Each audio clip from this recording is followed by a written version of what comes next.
Welcome student. तो अभी हम देखेंगे factors affecting the rate of chemical reaction. See first is what over here कि let us see the reaction nature of reactant. Nature of reactant का मतलब क्या होता है? फर्स्ट देखो, हमने पहले भी पढ़ा था कि कभी भी अगर metal is treated with acid what you will get salt and hydrogen gas. Metal और एसिड कभी भी रिएक्ट करेगा तो आपको क्या मिलेगा? Salt and hydrogen gas. Now, on the reaction of both aluminium and zinc with acid, H2 gas is liberated and water-soluble salt of these metals are formed. However, the reaction of aluminium metal takes faster as compared to zinc metal. Underline this part. The reaction of aluminium metal takes faster as compared to the zinc. The nature of the metal is responsible for the difference that aluminium is more reactive than zinc. Therefore, the rate of reaction of aluminium with hydrochloric acid is higher than the zinc. Nature of reactivity of reactant influences the rate of chemical reaction. See student, aluminium plus HCl. What? Aluminium plus HCl is the first case, and in the second case zinc plus HCl. तो इन दोनों में से aluminium अगर hydrochloric acid के साथ react करेगा तो आप लोगों को सॉल्ट और हाइड्रोजन गैस मिलेगा। In the similar manner zinc और हाइड्रोक्लोरिक एसिड अगर रिएक्ट करेंगे तो आपको सॉल्ट और हाइड्रोजन गैस मिलेगा। बट सबसे पहले जिंक का सॉल्ट मिलेगा या एल्यूमिनियम का सॉल्ट मिलेगा? सबसे पहले एल्यूमिनियम का सॉल्ट मिलेगा, because aluminium is the faster than the zinc. Aluminium is the more reactive than the zinc. Very much important point, underline this part. Aluminium salt will form first because metal aluminium is more reactive than the zinc. Okay, I hope you understand the first part, that is our nature of the reactants. Now come to the second part, size of the particle of reactant. एक छोटा सा example देता हूँ मैं। सबसे पहले अगर हमारे पास सॉल्ट है और दूसरे साइड हमारे पास क्या, सेना नमक, जो कि लार्ज इन साइज़ होता है। क्या होता है? Large in size. और नमक, सॉल्ट, नॉर्मल NaCl तो बहुत ही स्मॉल इन साइज़ होता है। कि सबसे पहले अगर मैंने बीकर में नॉर्मल NaCl से NaCl को वाटर में डिजॉल्व किया और दूसरे पार्ट में क्या है हमारे बीकर में, सेना नमक। ओके, तो सबसे पहले कौन सा सॉल्ट डिजॉल्व होगा? You all know that our NaCl। Okay, इसके पीछे क्या रीज़न है? What is the reason behind that? See, इसका रीज़न ये student, smaller the size faster the reaction. जितना साइज स्मॉल होगा उतना रिएक्शन फास्ट होगा। साइज अगर बिगर होगा रिएक्शन स्लो होगा।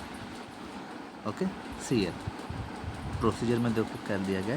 Take piece and the powder of Shahabad tile. Shahabad tiles के हमें एक पाउडर फॉर्म पे लेना है और एक में पीस फॉर्म पे लेना है।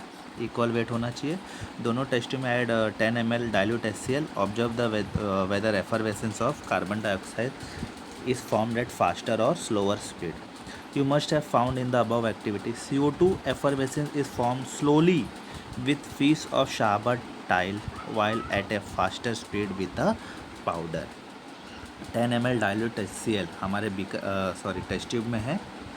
2 टेस्ट ट्यूब लिया गया है। एक टेस्ट ट्यूब में 10 ml, दोनों टेस्ट ट्यूब में 10 ml डाइल्यूट HCl हमने पुट किया है और एक में हमने पाउडर फॉर्म में शाहबत टाइल पुट किया और एक में शाहबत टाइल पुट किया है। तो उसमें सबसे पहले कार्बन डाइऑक्साइड एफरवेसेंस यानी कार्बन डाइऑक्साइड किस में आएगा? यू ऑल नो कि जिसमें पाउडर फॉर्म है उसमें आएगा। रीज़न क्या था? Smaller the size of the reactant particle higher the rate of reaction. Now see, the above reaction indicate that the rate of reaction depends upon the size of the particles. That is why smaller the size of a reactant particle, higher is the rate of reaction. I hope you understand till here. Now next is what? Concentration of the reactant. Concentration. Same student, dilute और concentration यहाँ पे भी आ गया आप लोगों का। Dilute means what? More water less reactive. Concentration means what? Less water more reactive. ये example पढ़ने से पहले और एक एग्जांपल मैं दे देता हूँ आप लोगों को कि एक बीकर में, एक ग्लास में हमारे पास प्योर मिल्क है, और सेकंड बीकर में और सेकंड ग्लास में हमारे पास मिल्क विथ वाटर है। फर्स्ट बीकर में मैंने वाटर बिल्कुल मिक्स नहीं किया है, बट सेकंड बीकर में मिल्क के साथ मैंने क्या मिक्स किया है, वाटर मिल्क किया है। मिक्स के साथ क्या मिक्स किया, वाटर मिल्क मिक्स किया गया है। ओके, तो यू ओनली से मी कि कौन से बीकर, कौन से ग्लास में हमारा ग्रोथ फास्ट होगा। Definitely A1। क्यों? बिकॉज उसमें कुछ भी मिक्सअप नहीं है, वाटर उसमें है ही नहीं, very less quantity of water है उसमें। बट बीकर नंबर 2 में मोर क्वांटिटी ऑफ वाटर है। उसी तरह बताया गया है यहाँ पे भी कि अगर कॉन्सेंट्रेशन ऑफ रिएक्टेंट में क्या होता है, अगर कॉन्सेंट्रेटेड मटेरियल आपका होगा तो आपका रिएक्शन फास्ट होगा, अगर डाइल्यूट होगा तो आपका रिएक्शन स्लो होगा। Let us consider the reaction of dilute and concentrated hydrochloric acid with calcium carbonate. क्या बोला गया, कैल्शियम कार्बोनेट को हमें हाइड्रोक्लोरिक एसिड के साथ ट्रीट करना। बट हाइड्रोक्लोरिक एसिड आपका दो टाइप का, एक है आपका डाइल्यूट, एक है आपका कॉन्सेंट्रेट। तो फास्ट रिएक्ट किससे करेगा वो, definitely concentrated. See dilute HCl react slowly with CaCO3 and thereby CaCO3 disappear slowly and CO2 also liberate slowly. See student, last में हमने एंडोथर्मिक रिएक्शन में ही पढ़ा था, अगर कैल्शियम कार्बोनेट को अगर हीट किया जाए तो कौन सा गैस रिलीज़ होगा, कार्बन डाइऑक्साइड। लेकिन अगर डाइल्यूट HCl को मैंने ट्रीट किया कैल्शियम कार्बोनेट के साथ तो कार्बन डाइऑक्साइड तो रिलीज़ होगा, बट रिलीज़ कैसा होगा, slowly slowly. On the other hand reaction with concentrated HCl के साथ अगर हमने ट्रीट किया तो CaCO3 डिसअपियर भी फास्ट होगा और कार्बन डाइऑक्साइड आपका रिलीज़ भी फास्ट होगा। ओके, तो हमने क्या पढ़ा यहाँ पे कि जो अगर कॉन्सेंट्रेटेड मटेरियल अगर आपका होगा तो रिएक्शन फास्ट होगा, डाइल्यूट होगा तो रिएक्शन स्लो होगा। Now D1 temperature of the reaction. हम लोग नॉर्मल घर में भी इसका एग्जांपल देख सकते हैं। और इसका पहले मैं आउटसाइड का एग्जांपल देता हूँ, फिर हम लोग टेक्स्ट बुक में पढ़ेंगे। मान लो स्टूडेंट, वाटर अगर हमें बॉईल करना है और अगर हमने गैस को अगर फास्ट किया तो क्या होगा, बॉयल फास्ट होगा। टेम्परेचर मैंने बढ़ा दिया तो रिएक्शन क्या हो रहा है, फास्ट हो रहा है। और टेम्परेचर मैंने कम कर दिया तो रिएक्शन क्या हो रहा है, स्लो हो रहा है। समझा temperature of the reaction. See while studying the decomposition reaction you have carried out decomposition of limestone. In this activity the lime water does not turn milky before heating the limestone because the zero rate of reaction। हमने पहले भी पढ़ा था, lime water turns milky. Lime water milky में कब change होता है, milk colour में कब चेंज होता है, जब उसके अंदर कार्बन डाइऑक्साइड आएगा। और कार्बन डाइऑक्साइड कब होगा, जब उसमें कुछ रिएक्ट होगा। लेकिन जीरो रेट ऑफ रिएक्शन में कुछ होगा क्या, it will not change in the milky way. From this it is learn that the rate of reaction increase on the increase in the temperature. अगर हमने टेम्परेचर इंक्रीज़ किया तो speed भी क्या होगा, रिएक्शन का इंक्रीज़ होगा। अगर हमने टेम्परेचर कम किया तो रेट ऑफ रिएक्शन भी क्या होगा, कम होगा। Now the last topic, catalyst. See, on heating potassium chlorate decompose slowly. Potassium chlorate को स्टूडेंट अगर हमने हीट किया तो डिकम्पोज क्या होगा, बहुत ही स्लोली क्या होगा, डिकम्पोज होगा। डेफिनेटली डिकम्पोजिशन रिएक्शन है आपका, because here also one reactant and two product. See, the rate of above reaction neither increase by reducing the particle size nor increase the reaction temperature. However, KClO3 potassium chlorate decompose rapidly presence of manganese dioxide to liberate oxygen gas. No chemical change takes place in MnO2 in the reaction.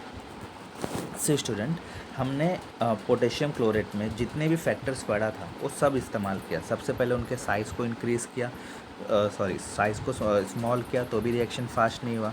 Temperature change किया तो भी reaction fast नहीं हुआ। But जैसे ही हमने MnO2 उसमें put किया, that is our manganese dioxide, आप लोगों का रिएक्शन क्या हो गया, फास्ट हो गया। और जिसकी वजह से कौन सा गैस रिलीज़ हुआ, ऑक्सीजन गैस रिलीज़ हुआ। Okay, in short what is the changes over here कि कोई भी अगर हमने सपोज मैंगनीज डाइऑक्साइड हमने पुट किया पोटेशियम क्लोरेट में और हीट तो पहले से ही हो रहा था, उसमें हमने क्या ऐड किया, पोटेशियम क्लोरेट, जिसकी वजह से हमें पोटेशियम क्लोराइड और ऑक्सीजन गैस मिला। बट कैसे मिला, इसका फास्ट मिला। कैसे मिला, फास्ट मिला। Okay, what is the, just underline this definition, student. This is the definition of the catalyst. What is the definition given here? The substance in whose presence the rate of chemical reaction increase without change any cause of without causing any chemical change to it. अगर आप लोगों को ये definition थोड़ा hard पड़ रहा है तो मैं जो डेफिनेशन दे रहा हूँ वो भी आप लिख सकते हो. Define catalyst first. So the substance which does not participate in the reaction but due to its presence the rate of chemical reaction will be increased. The rate of chemical reaction will be increased. I hope you understand till here. Now student एक short revision हम अच्छे से कर लेते हैं. सबसे पहले okay हमने यहाँ पे क्या क्या पढ़ा. Rate of chemical reaction. First nature of reactant. Nature of reactant में हमने क्या पढ़ा था. Student nature of chemical reaction में हमने क्या पढ़ा था कि एल्यूमिनियम और जिंक को डाइल्यूट HCl के साथ जब ट्रीट करोगे तो एल्यूमिनियम का सॉल्ट फास्ट बनेगा as compare to the zinc salt because aluminium is the more reactive metal than the zinc. Second size of particle of reactant में हमने क्या पढ़ा था कि जितना साइज स्मॉलर होगा उतना रिएक्शन फास्ट होगा. It means what student. Smaller the size of the reactant higher the rate of reaction. Third में हमने क्या पढ़ा. कॉन्सेंट्रेशन ऑफ द रिएक्टेंट कि अगर डाइल्यूट के साथ अगर रिएक्ट करोगे तो आपका रिएक्शन क्या होगा. स्लो होगा और कार्बन डाइऑक्साइड स्लोली रिलीज़ होगा. बट अगर कॉन्सेंट्रेशन HCl के साथ रिएक्ट करोगे कॉन्सेंट्रेशन में क्या होता है. लेस वाटर मोर रिएक्टिव तो आपका रिएक्शन क्या होगा. फास्ट होगा. फोर्थ हमने क्या पढ़ा student. Temperature of the reaction कि while studying the decomposition reaction हमने फोर्थ में क्या पढ़ा था कि टेम्परेचर अगर इंक्रीज़ करोगे तो रिएक्शन आपका इंक्रीज़ होगा. अगर टेम्परेचर कम करोगे तो रिएक्शन आपका कम स्लो होगा. कैटलिस्ट जो अभी हमने लास्ट में पढ़ा कि the substance it does not participate in a reaction but due to its presence the rate of chemical reaction will change.